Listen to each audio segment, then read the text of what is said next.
friends, welcome to KAVITHASAMAYALARAI. இன்னைக்கு நம்ம பார்க்க போற ஸ்பெஷல் ரெசிபி நல்ல பூ மாதிரி சாஃப்ட்டான புழுங்கல் அரிசி இடியாப்பம். அதாவது காலையில நம்ம இடியாப்பம் செஞ்சாலும் சாயந்தரம் வரைக்குமே அது சாஃப்ட்டா அப்படியே இருக்குங்க. இது கொங்கு ஸ்டைல் ரெசிபீஸ்ல ரொம்ப பாரம்பரியமான ஒரு பாப்புலரான ஸ்பெஷலான ரெசிபிங்க.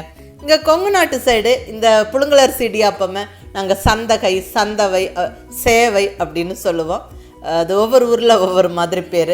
இது ஒரு ஆரோக்கியமான கம்ஃபர்டபுளான உணவுங்க. சின்ன குழந்தைங்கள்லேருந்து பெரியவங்க வரைக்கும் விரும்பி சாப்பிடுவாங்க. ஏன்னா இது அந்த அளவுக்கு சாஃப்டாக இருக்கும். அதுவும் நல்ல தேங்காய் பாலோடு சேர்த்து சாப்பிட்றதுக்கு ரொம்ப ரொம்ப நல்லாயிருக்குங்க.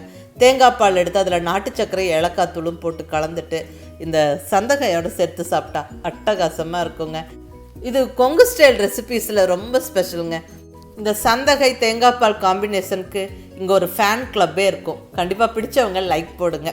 அடுத்தது இந்த SanthaKaiயை நம்ம விதவிதமாக தாளிச்சு சாப்பிடலாம். தாளிச்ச சேவைன்னு சொல்லுவோம். இது லஞ்ச் பாக்ஸுக்கு ஒரு அருமையான ரெசிபிங்க. அதாவது ட்ரையான பச்சரிசி மாவை யூஸ் பண்ணி நம்ம உடனடியாக செய்கிற இடியாப்பம்மை விடவே இந்த புழுங்கல் அரிசி மாவில் செய்கிற இடியாப்பம் கொஞ்சம் சாஃப்டாக இருக்கிறதால இதை தாளித்து நம்ம லஞ்ச் பாக்ஸுக்கு கொடுத்து அனுப்பும்போது சாஃப்டாக நல்லாயிருக்கும் சாப்பிட்றதுக்கு. லஞ்ச் பாக்ஸுக்கு இது ஒரு அருமையான ரெசிபி. நான் அடிக்கடி செய்வேன், என் பையனுக்கு ரொம்ப பிடிக்கும். ஸோ இந்த தாளிச்ச சேவையோட ரெசிபியும் இங்கே இந்த வீடியோவில் இன்க்ளூட் பண்ணியிருக்கிறேன். இப்போ நல்ல பூ மாதிரி சாஃப்டான கொங்கு நாட்டு ஸ்டைல் இடியாப்பம் எப்படி பண்ணுறதுன்னு பார்க்கலாம் வாங்க. இப்போ ஃபஸ்ட்டு ஸ்டெப்பாக நம்ம அரிசி அளந்து எடுத்துக்கலாங்க. இங்கே ஒரு அகலமான பவுலில் புழுங்கல் அரிசி, அதாவது டெய்லியும் நான் சாதம் வைக்கிறதுக்கு யூஸ் பண்ணக்கூடிய பார்பாயில்டு பொன்னி ரைஸ் எடுத்துருக்கிறேன். இதை நம்ம ஊற வச்சு அரைச்சி அதை பக்குவமாக வேக வச்சு இடியாப்பமாக புளிய போகிறோம். இட்லி அரிசியும் யூஸ் பண்ணலாம். அதை விட நம்ம சாப்பாட்டு அரிசி யூஸ் பண்ணும்போது இடியாப்பம் புளியறக்கு நம்மளுக்கு ஈஸியாக இருக்கும், இல்லைன்னா கொஞ்சம் டைட்டாக இருக்கும். நான் இங்கே சாப்பாட்டு புழுங்கல் அரிசி ஒரு 2 டம்ளர் அளந்து எடுத்துருக்குறேங்க. இது கிட்டத்தட்ட ஒரு 500 கிராம் இருக்கும். இந்த அரிசியை நல்லா ஒரு 2-3 வாட்டி கழுவிடுவோம். நல்லா 2-3 வாட்டி அலசி கழுவிட்டு நல்ல தண்ணி விட்டு ஊற வச்சிடலாம். மினிமம் ஒரு 3-4 மணி நேரம் ஊறட்டும். இங்கே நம்ம அரிசியை மட்டும்தான் அரைக்க போகிறோம். இது கூட வேறு எந்த பொருளும் சேர்க்கறதில்ல. ஸோ ஜஸ்ட் அரிசியை மட்டும் கழுவி ஊற வச்சாச்சு. ஒரு 4 மணி நேரம் அரிசி நல்லா ஊறிடுச்சுங்க. பாருங்கள், அரிசி நல்லா ஊறி ரெடியாக இருக்குது. இப்போ இதை நம்ம அரைச்சிடலாம். மிக்சி ஜாரில் சேர்த்தும் அரைச்சிக்கலாம், கிரைண்டரில் சேர்த்தும் அரைச்சிக்கலாம். நான் கிரைண்டரில் சேர்த்துக்கிறேன். ஃபஸ்ட்டு கிரைண்டரில் கொஞ்சம் தண்ணியை விட்டுட்டு ஊறின அரிசியை போட்டு விட்டு நல்லா ஃபைனாக அரைச்சிக்கணுங்க. அதாவது மாவு நல்லா நைஸாக இருக்கணும், பருப்பருன்னு இருக்கக்கூடாது. நம்ம இட்லிக்கு அரைக்கிறத விடவே நல்லா சாஃப்டாக அரைச்சிக்கணும். அதே மாதிரி கொஞ்சம் லூஸாகவும் அரைச்சிக்கணும், ரொம்ப கெட்டியாக இருக்கக்கூடாது. பாருங்கள், மாவு நல்லா அரைச்சாச்சு. பாருங்கள், இந்த அளவுக்கு நல்லா நைஸாக இருக்கணும், பருப்பருன்னு இருக்கக்கூடாது. இப்போ இதில் உப்பு சேர்த்து கலந்து விட்டுறலாங்க. தேவையான அளவுக்கு உப்பு போட்டாச்சு. உப்பு போட்டு நல்லா கலந்து விட்டுருங்க. மாவு கொஞ்சம் லூஸாக இருக்கணுங்க, கெட்டியாக இருக்கக்கூடாது. அப்போ தான் இடியாப்பம் புளியறக்கு நம்மளுக்கு கம்ஃபர்டபுளாக இருக்கும். நம்ம இங்கே வெறும் அரிசியை மட்டும்தான் அரைச்சிருக்கிறோம். ஸோ கெட்டியாகிறதுக்கு வாய்ப்பு இருக்குது. தேவைப்பட்டால் கொஞ்சம் தண்ணி விட்டு கலந்துக்கங்க.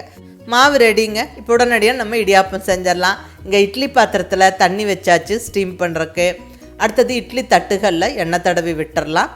ரெடியாக இருக்கிற மாவை இட்லி தட்டுகளில் நிறச்சி விட்டுறலாம்.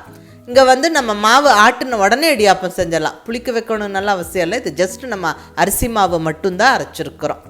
இட்லி தட்டுகளை ஃபில் பண்ணி உள்ளே வச்சு விட்டுறலாங்க. இட்லி தட்டில் மாவு ஃபில் பண்ணி இப்போ ஸ்டீமிங்க்கு உள்ளே வச்சிடலாம். நல்லா ஒரு 10 to 12 நிமிஷம் நல்லா வெந்து வரட்டுங்க. அந்த டைமில் நம்ம இடியாப்பம் பிழியிற மிஷினை ரெடி பண்ணிக்கலாம். இது மோஸ்ட்லி எல்லாருக்கும் தெரிஞ்சிருக்கும் இந்த SanthaKai மிஷினை பற்றி. தெரியாதவங்களுக்கு வேண்டி இது டீட்டெயிலாக எக்ஸ்பிளைன் பண்ணிக்கிறேன். இந்த SanthaKai மிஷினில் இடியாப்பம் புளியறது ஈஸிங்க. வேக வச்ச இட்லியை உள்ளே போட்டு விட்டு அந்த ஸ்டீரிங் மாதிரி இருக்கிற இந்த ராடை நம்ம சுற்றி விட்டால் அழகாக இடியாப்பம் சடசடான்னு புளிஞ்சு வந்துடும். ஃபஸ்ட்டு இந்த இடியாப்பம் மிஷினை ரெடி பண்ணிக்கலாம். நான் கொஞ்சம் எண்ணெய் தடவி விட்டுக்கிறேன், தேங்காய் தடவி விட்டுக்கிறேன். ஏன்னா இடியாப்பம் நல்லா ஈஸியாக புளியறக்கு வரும், கொஞ்சம் லூஸ் கிடைக்கும் நம்மளுக்கு. அதே மாதிரி கழுவறக்கும் ஈஸியாக இருக்கும் நம்ம இடியாப்பம் புளிஞ்சு முடித்ததுக்கப்புறம். ஸோ அதுக்கு வேண்டி நான் இந்த ஸ்டெப்பு எப்பவும் பண்ணுவேன். ஸோ எண்ணெய் நல்லா சுற்றி தொடச்சி விட்டாச்சு. இங்கே 10 நிமிஷம் ஆகிடுச்சு. இட்லியெல்லாம் நல்லா வெந்துருச்சுங்க. நம்ம இங்கே வெறும் அரிசி மாவை மட்டும்தான் அரைச்சி நம்ம இட்லி ஊற்றி வச்சுருக்குறோம். ஸோ நல்லா ஃப்ளஃபியெல்லாம் வராது, இப்படி தான் இருக்கும். பாருங்கள், நல்லா இட்லி வெந்துருச்சு. இதை சூடாகவே நம்ம இந்த இடியாப்பம் மிஷினுக்குள்ளே எடுத்து போட்டு புளிஞ்சால் நம்மளுக்கு ஈஸியாக இருக்கும் புளியறக்கு. ஸோ நான் இங்கே சூடாகவே எடுத்து இடியாப்பம் மிஷினுக்குள்ளே போட்டு விட்டுக்கிறேன். நான் இங்கே கொஞ்சம் பெரிய மிஷினாக வாங்கியிருக்கிறேன். ஸோ அதனால் நான் அப்படியே ஃபுல் இட்லி போடுறேன். ஒரு சிலர் சின்னது வாங்கியிருந்தீங்கன்னா அது பாதியாக கட் பண்ணி போடுங்க, அது கம்ஃபர்டபுளாக இருக்கும். இப்போ இங்கே ஒரு தட்டு இட்லியை போட்டு விட்டாச்சுங்க. இப்போ இந்த ராடை நம்ம கரெக்டாக செட் பண்ணி வச்சுட்டு சுற்றி விட்டுறலாம்.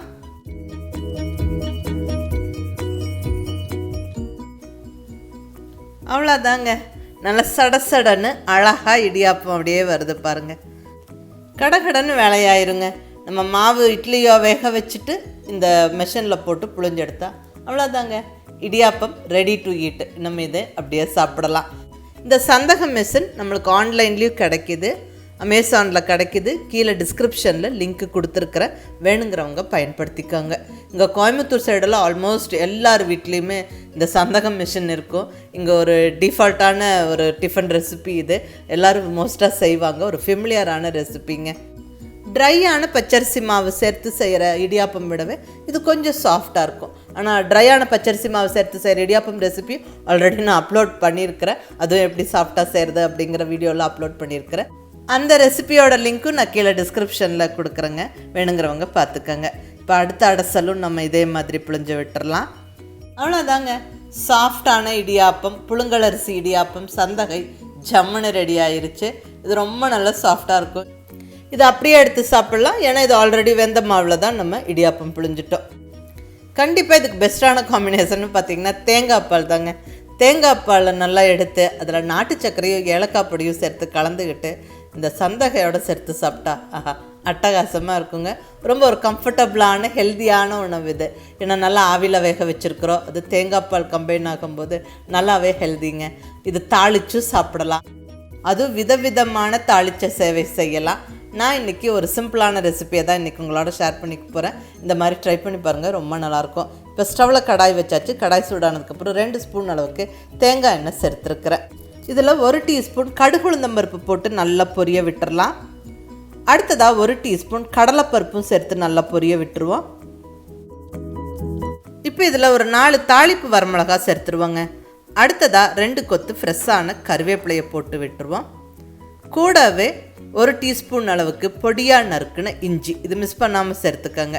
அடுத்தது நல்லா சன்னமாக நீளமாக கட் பண்ணின ஒரு பெரிய வெங்காயம், கூடவே ஒரு 3 பச்சை மிளகாவை நல்லா நீளமாக சன்னமாக கட் பண்ணி சேர்த்துக்கங்க.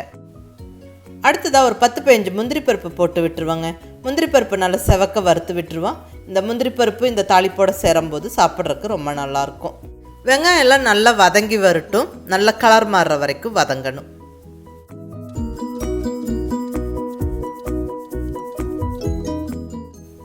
பாருங்கள், வெங்காயம் நல்லா வதங்கிருச்சு. இப்போ இந்த ஸ்டேஜில் நம்ம நல்லா சன்னமாக துருவி வச்சுருக்கிற தேங்காவை போட்டுடலாங்க. ஒரு 3 டேபிள் ஸ்பூன் அளவுக்கு தேங்காய் சேர்த்துருக்குறேன்.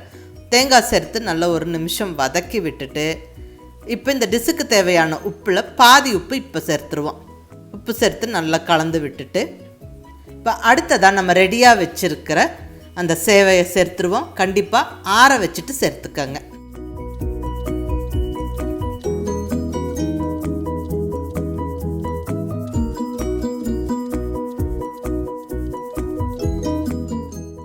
இங்கே தேவையான அளவு ஆறுன சேவை சேர்த்தாச்சு. அடுத்தது நல்ல பொடியாக நறுக்குன கொத்தமல்லி இலையை தூவி விட்டு நல்லா கலந்து விட்டுருவோம். நல்லா இப்படி ஓரளவுக்கு கலந்து விட்டுட்டு இப்போ நம்ம உப்பு சேர்த்துடலாங்க. ஏற்கனவே கொஞ்சம் உப்பு போட்டிருக்கிறோம், இப்போ மீதி உப்பை சேர்த்துடலாம். தேவையான அளவு உப்பு சேர்த்தாச்சுங்க. இனி நல்லா கலந்து விட்டுடலாம். ஈவனாக பொறுமையாக கலந்து விட்டுருங்க. அவ்வளோதாங்க, சுவையான தாளித்த சேவை ஜம்முன்னு ரெடி ஆகிடுச்சு. இது சாப்பிட்றதுக்கு ரொம்பவுமே நல்லாயிருக்குங்க. மிஸ் பண்ணாமல் ட்ரை பண்ணி பாருங்கள். இந்த புழுங்கல் அரிசியில் செய்கிற இடியாப்பம் நல்ல சாஃப்டாக இருக்கும். ஸோ நம்ம தாளித்து நம்ம டிஃபன் பாக்ஸுக்கு எடுத்துகிட்டு போனாலும் வரன்னு போகாமல் நல்லா சாஃப்டாகவே இருக்குங்க. சாப்பிட்றதுக்கு ரொம்பவுமே நல்லாயிருக்கும். மிஸ் பண்ணாமல் இந்த ரெசிபியை ட்ரை பண்ணி பாருங்கள். இந்த கொங்கு நாட்டு ஸ்டைல் சந்தகை ரொம்ப ஒரு ஃபெமிலியரான ரெசிபி. மிஸ் பண்ணாமல் ட்ரை பண்ணி பார்த்துட்டு எப்படி இருந்ததுன்னு உங்கள் ஃபீட்பேக் சொல்லுங்கள். பிடிச்சிருந்தால் லைக் பண்ணி ஷேர் பண்ணி கமெண்ட் பண்ணுங்கள். கவிதா சமையலறை சப்ஸ்கிரைப் பண்ணி என்னுடைய மற்ற ரெசிபிஸும் வீடியோஸும் பாருங்கள். தேங்க்யூ.